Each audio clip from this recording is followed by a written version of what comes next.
Bismillahirrahmanirrahim. Assalamualaikum warahmatullahi wabarakatuh. Alhamdulillahirrahmanirrahim. Wabihi nasta'in. Wala umuri dunia waddin. Wassalatu wassalamu ala ashrafil anbiya wal mursalin. Wa ala alihi wa sahbihi ajma'in amma ba'd. Di kesempatan kali ini saya Hafsah Nur Hamidah dari Prodi Ilmu Al-Quran dan Tafsir ingin memenuhi ujian tengah semester Ulumul Hadis dengan dosen pengampu yaitu Dr. Kiai Haji Ahmad Alim LCMA. Langsung saja, bismillahirrahmanirrahim. Selanjutnya ada beberapa pembahasan yang akan dibahas, yaitu yang pertama ada pengantar ilmu mustalah hadis, yang kedua mutawatir dibagi dua yaitu lafzi dan maknawi, dan hadis ahad yang dibagi tiga yaitu gharib, aziz, dan masyhur. Kemudian pembahasan yang ketiga yaitu validasi hadis sahih. Yang keempat ada validasi hadis hasan. Yang kelima ada hadis dhaif dan klarifikasinya. Dan yang terakhir hadis dhaif ditinjau dari gugur sanadnya. Kemudian kita masuk di pembahasan pertama, pengantar ilmu mustalah hadis. Dengan mempelajari ilmu mustalahul hadis ini, kita dapat mengetahui tentang riwayat yang sahih dari riwayat yang tidak sahih. Sehingga dengan ilmu ini kita dapat mengetahui sanad dan matan yang kemudian kita dapat menyimpulkan diterima atau tidaknya suatu hadis. Kemudian ada pun faidah yang didapat dalam mempelajari ilmu mustalah hadis ini, yaitu kita dapat mengetahui hadis makbul atau mardud baik secara matan ataupun sanadnya, sehingga ajaran agama pun bisa selalu terjaga. Kemudian ilmu hadis itu mencakup dari istilah-istilah mustalah hadis, kemudian ilmu sanad, ilmu riwayah, ilmu dirayah, ilmu mustalahul hadis, ahli athar, dan ilmu athar. Dan kemudian pembahasan yang kedua itu mutawatir dan ahad. Mutawatir ini dibagi menjadi dua kategori, yaitu yang pertama ada mutawatir maknawi. Maksudnya itu lafaz yang berbeda tetapi dari segi maknanya tetap sama. Kalau mutawatir lafzi, lafaz para perawi sama, baik dari segi hukum maupun dari segi maknanya. Jadi kalau lafzi itu dua-duanya sama. Contoh dari mutawatir maknawi, bismillahirrahmanirrahim. Hadatsana Abu Bakr bin Abi Syaibah, hadatsana Yahya bin Abi Bukairin an Syu'bah an Tsabitin an Anasin qala ra'aitu Rasulullah sallallahu alaihi wasallam yarfa'u yadayhi fi du'ai hatta yura bayadu ibtoihi, rawahu Muslim. Yang artinya, diceritakan kepada kami oleh Abu Bakar bin Abi Syaibah, diceritakan kepada kami oleh Yahya bin Abi Bukair, dari Syu'bah, dari Sabit, dari Anas. Ia berkata, saya melihat Rasulullah SAW mengangkat kedua tangannya ketika berdoa, sehingga kelihatan kedua telapaknya yang putih. Rawahu Muslim.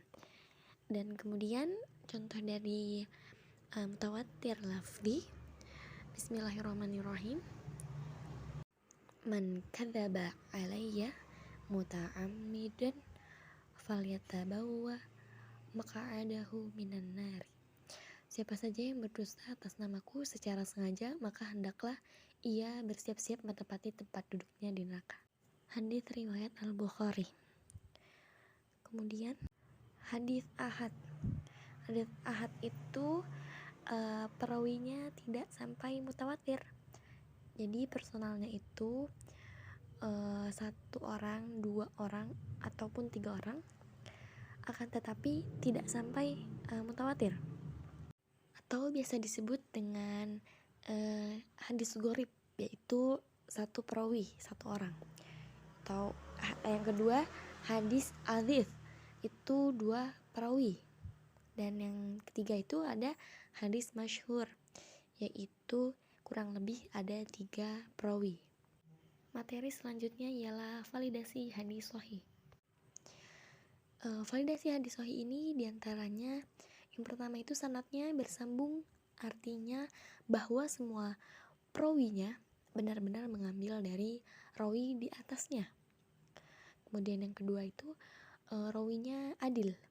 Adil di sini bermakna bahwa perawi beragama Islam, kemudian telah balik, berakal, tidak fasik, dan menjaga muru'ah atau kehormatan. Kemudian rawi dhabit. Rawi dhabit itu bermakna bahwa perawi memiliki hafalan yang kuat, teliti, dan cermat dalam menulis. Kemudian yang keempat ada selamat dari syadz. Syadz itu artinya adalah tidak menyelisihi perawi yang lebih kredibel darinya. Kemudian yang kelima, yang terakhir ada selamat dari illat atau cacat. Ia bermakna bahwa hadis tersebut selamat dari kecacatan yang dapat merusak kesahihan hadis.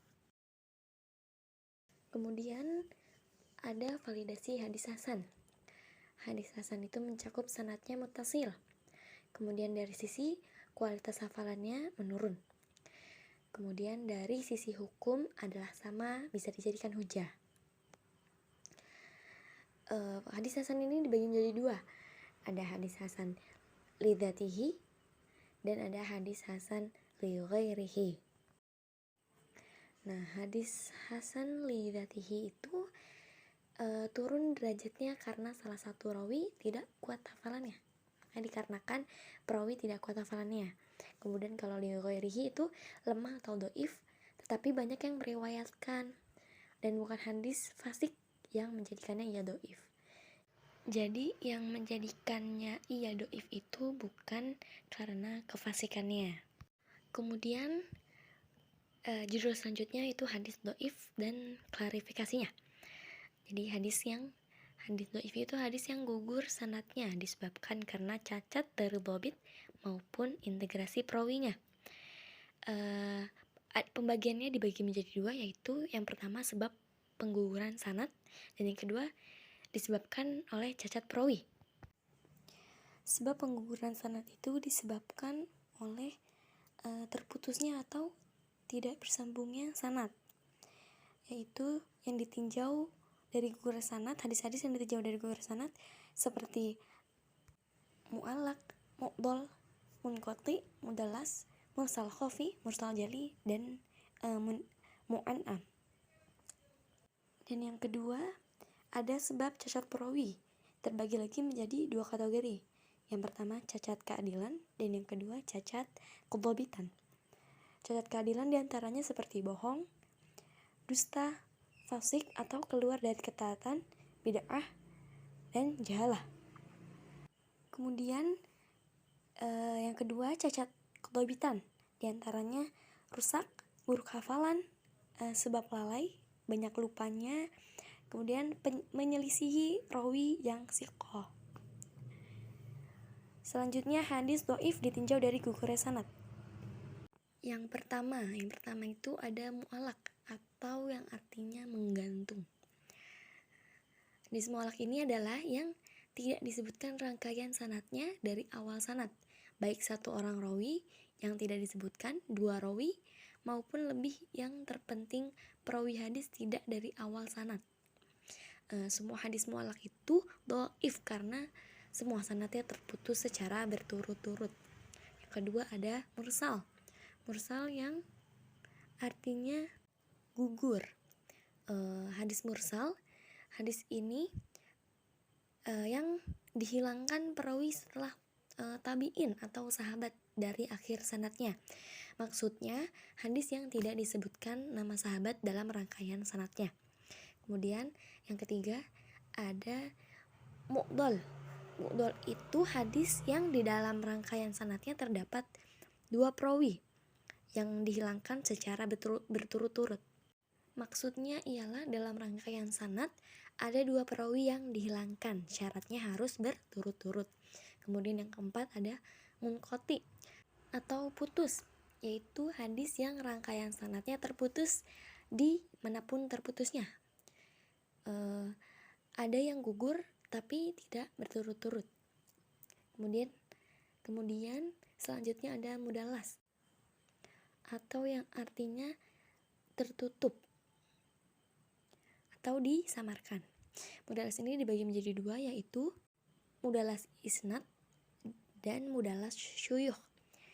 Mudalas isnad itu perawi hadis meriwayatkan hadis dari gurunya, tetapi hadis yang dia sampaikan itu tidak didengar langsung dari gurunya tanpa menjelaskan bahwa dia mendengar hadis darinya.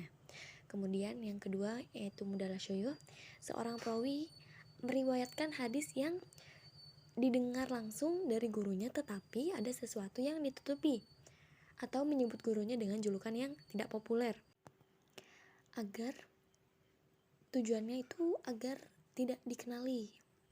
Kemudian yang terakhir tuh ada mursal khafi, yang artinya ringan. Jadi yang dimaksud dari mursal khafi itu perawi yang meriwayatkan hadis dari orang yang semasa dengannya, tetapi sebenarnya dia tidak mendengar hadis itu darinya. Meriwayatkannya itu dengan cara redaksi simak atau seolah-olah mendengarnya. Wallahu a'lam bishawab. Mungkin cukup sekian dari saya. Apabila menemukan beberapa kesalahan, mohon untuk dimaafkan. Wabillahi taufiq wal hidayah. Wassalamualaikum warahmatullahi wabarakatuh.